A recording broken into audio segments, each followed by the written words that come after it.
Ազգային ժողովի հերթական նիստը մեկնարկում է առողջապահության հարցերի մշտական հանձնաժողովի նախագահի ընտրության հարցի քննարկմամբ։ Թափուր պաշտոնի համար իշխող քաղաքացիական պայմանագիր խմբակցությունն առաջադրել է քաղաքացիական պայմանագիր կուսակցության падգամավոր, առողջապահության հարցերի մշտական հանձնաժողովի անդամ նախկին ատամնաբույժ Վանիկ Օհանյանի թեկնածությունը։ Ուզում եմ հատուկ ընդգծել, որ առաջադրումը ես ընկալում եմ որպես մեծ պատասխանատվություն մեր երկրի առողջապահական համակարգի կայուն զարգացման,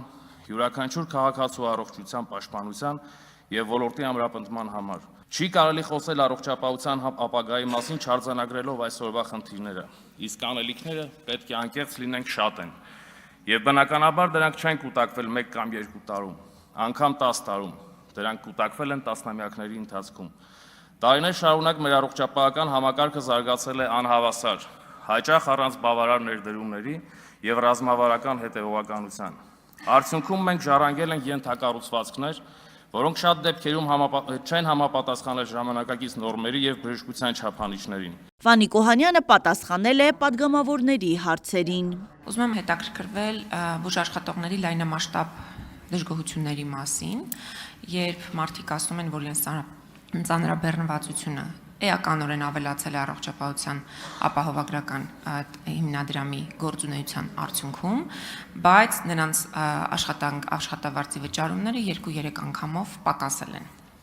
Ինչ գնահատական եք դուք տալիս առողջապահության նախարարության այն հրապարակային դիրքորոշումներին, որ ովքեր կասկածի տակ են դնում բուժաշխատողների դժգոհությունների լեգիտիմությունը եւ ոլորտի ներկայացուցիչների իրենց անունից խոսելու իրավունքը։ Թեկնածուն չի հերքում Հայաստանում առողջապահական ապահովագրության ներդրմանը զուգահեռ արձանագրվել է քաղաքացիների բժշկական հաստատություններ դիմելիության աննախադեպ աճ եւ այո, այս առումով որոշակի խնդիրներ կան։ Իսկ աշխատավարձերի մասով Վանիկ Օհանյանի մեկնաբանությունն այսպիսին է։ Նեղ մասնագետներին վերաբերվող աշխատավարձի ցածր հաշվարկային լինելը հունվար ամսվան, դա պայմանավորված է ավելի շատ մուտքագրման խնդիրների արդյունքում առաջացած ծավալների չհասցնելու պատճառով։ Իսկ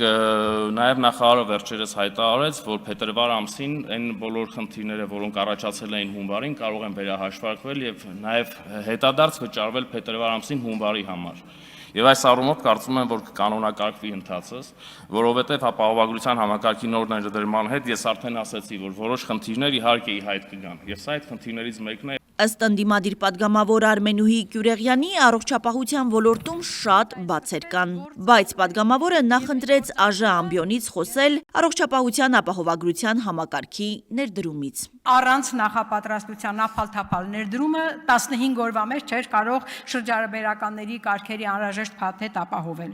Մինչև օրս հանրությանը եւ առավել եւս համակարգը կյանքի կոչող բուժաշխատողներին հայտնի չէ, թե այդ փաթեթում ներառված բուժ ծառայությունների դիմաց բուժ անձնակազմը ինչպիսի վարձատրություն է ստանալու։ Դուք այս ամենը անում եք վերընտրվելու նպատակով, ինձնից հետո ջրհեղեղ սկզբունքով, իսկ վերընտրվել դուք հաստատ չեք կարող, որովհետև հանրությունը այո կարիք ունի այս համակարգին, հանրությունը այո վաղուց է սպասում այս համակարգին, բայց նման նախապատրաստությամբ համակարգը աբսուրդ է։ Իսկ Քոչարյանի համակարգը, որն է ինձնից հետո $200 միլիոն, հա։ Իշխանական падգամավորները համակարծիք չեն ընդդիմության քննադատությունների հետ։ Սիրելի Տիկին Գյուրեղյան, ես առաջարկում եմ դուք հորդորեք մեր քաղաքացիներին, որ մեզ ընտրեն, մենք վերընտրվենք եւ այդ դեպքում տեսնեք, որ մինչեւ հունիսի 7-ի համար չէր նախատեսված։ Այս պահին արել ենք գրեթե անհնարինը, որովհետեւ եթե դա հնարավոր լիներ, առողջության ապահովագրությունը արդեն արված կլիներ տասնյակ տարիներ առաջ, որովհետեւ այդ ցանկությունը բոլոր իշխանությունները ունեցել են։ Մենք արել ենք անհնարինը, բայց սա շատ պատասխանատու բարեփոխում է եւ այս փուլում պետությունը որոշել է, որ ինքը ամբողջությամբ իր վրա պիտի վերցնի պատասխանատվությունը, կրի այդ պատասխանատվությունը եւ պատշաճ ծառայություններ մատուցի Հայաստանի Հանրապետության բոլոր ծառայությունների կարիք ունեցող քաղաքացիներին։ Հայաստանի Հանրապետության ազգային ժողովը քվեարկությամբ ընդունեց մի շարք օրենքների նախագծեր։ Քվեարկություն։ Առողջապահության հարցերի մշտական հանձնաժողովի նախագահի պաշտոնից աղմուկով հեռացած Ռիփսի Մեհունանյանին կփոխարինի Վանիկ Օհանյանը։ Խորհրդարանում ընտրությունը կատարվեց փակ գաղտնի քվեարկությամբ։ Ազգային ժողով կառավարություն հարց ու պատասխանի ժամ է, վարչապետ Նիկոլ Փաշինյանը խորհրդարանում է։ Ընդդիմադիր պատգամավոր Գառնիկ Դանիելյանը բարձրաձայնում է հարևան Վրաստանի հետ առկա տնտեսական խնդիրները, որին հաճախ բախվում են հայ տնտեսվարողները։ Իսկ բազմաթիվ նամակներ, դիմումներ, տեսանյութեր են ուղարկում այն մասին, որ մեր հայրենակիցները կեղեքվում են հենց այդ ճանապարհին եւ ստիպված են լինում շաբաթներով, ամիսներով հերթի կանգնել եւ մինչեւ այդ հարցերը չեն լուծում նյութական շահագրգռվածության դիմաց այդ բեռները տեղ չեն հասնում եւ այստեղ կառավարությունը անտերության է մատնել կներեք այս բառիս համար մեր հայրենակիցներին եւ ուզում եմ ուղիղ հարցս ուղղել ձեզ ասում եք որ շատ լավ հարաբերություններ ունենք Վրաստանի հետ շատ փոխվստահելի հարաբերություններ ունենք դուք այս հարցը քննարկել եք վրացի ձեր գործընկերոջ հետ Մեր օրակարգի թե տնտեսական, թե քաղաքական հարցերը քննարկել ենք վրաց գործընկերոջ հետ, նշեց վարչապետ Փաշինյանը։ Բոլոր հարցերը քննարկել ենք եւ բոլորի հետ կապված կոնկրետ պայմանավորվածություններ են ձեռք բերել։ Շատ բարձր տրամադրությամբ թմբուկ եք խփում, ես նայեցի այդ դրվագները, շատ լավ է, բայց դրանից զատ մեր քաղաքացիները ուզում են հասկանալ ի վերջո այս խնդիրները հստակ լուծում ստանալու են թե չէ։ Պարոն Դանիելյան, ոչ մի անակնկալ չկա, որ դուք ոչ թե հարց եք տալիս, այլ սադրանքով եք զբաղված։ Եթե դուք ունեք կոնկրետ տեղեկատվություն, ես ուզում եմ իմանալ, թե երբ եւ որ իրավապահ մարմնին եք դիմել։ Այսինքն ձեր սադրանքներով ես կարծում եմ, որ դուք ուզում եք խնդիրներ ստեղծեք, որ հետո գաք ելի այդ խնդիրների մասին խոսեք, հետո նոր սադրանքներ անեք, հետո ավելի բարձր խոսեք այդ սադրանքների մասին։ Սադրանքների թեման շարունակում է Ագնեսա Խամոյանը։ Սադրողը դուք եք, մենք պատգամավորներ ենք, որոնք ձեզ հարցեր են տալիս եւ որոնց դուք պարտավոր եք պատասխանել։ Ինձ հետաքրքիր է, որքան անլուրջ եք մոտեցել արտաքին հետախուզական ծառայության այս զեկույցին, նորից եմ ասում, ձեր կողմից ստեղծված,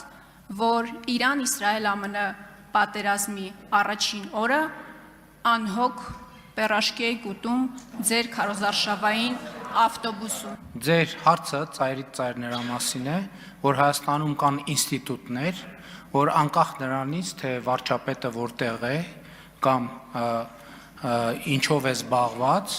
վարչապետը եւ կառավարությունը հոգ է տարել, որ այդ ինստիտուտները աշխատեն։ Ընդ որում, եթե այն ինչ որ տեղի ունենում Իրանում ձեզ համար նորություն է,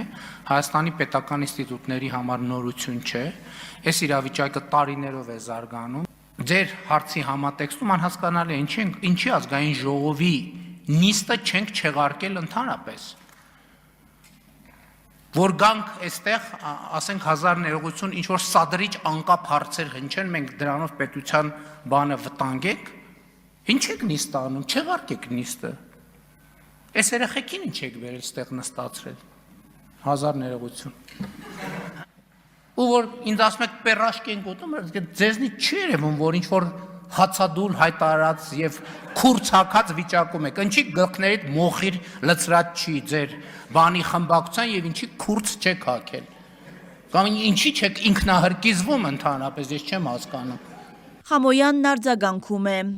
Երբ որ դուք անհոգ պերաշկի եք ուտում, այդ պերաշկին շատ սիմվոլիկ է իդեպ։ Դա ոչ թե անվտանգության ցուցիչն է, այլ ձեր ոչ adekvatության ցուցիչը։ Իսկ ավելի անկեղծ, ձեզ բացառապես մի բան է հետաքրքրում, պարոն Փաշինյան, ձեր աթոռի պաշտպանությունը ու դրա համար դուք ամեն ինչ կանեք, ամեն ինչ։ Գիտեք, ես ձեզ համար վատ լուր ունեմ, երբ որ մենք պերաշկի էինք ուտում եւ այդ տեսանյութը տարածվեց համացանցով, այդ թվում միջազգային, Մերձավոր Արևելքի մի շարք հարգելի գործընկերներ որոշեցին գնալ եւ հրապարակային ռեստորաններում ճաշել, ցույց տալու համար, որ իրենց քաղաքացիները անհանգստանալու բան չունեն եւ իրավիճակը կոնտրոլի տակ է։ Եթե չեք նկատել դա, ավելի վատ, որ չեք նկատել։ Շարունակելով տարածաշրջանում տիրող լարվածության թեման, արտաքին գործերի նախարար Արարատ Միրզոյանը հայտարարեց. տարածաշրջանում լարվածության սկսումից հետո բոլոր վերաբերելի երկրներում դեսպանությունները բերվել են աշխատանքային արտակարգ ռեժիմի։ Ուղիներ են փնտրվում նրանց անվտանգ Հայաստանի Հանրապետություն վերադարձնելու ուղղությամբ։ Հասմիկ Վահրադյան, Արմալուր։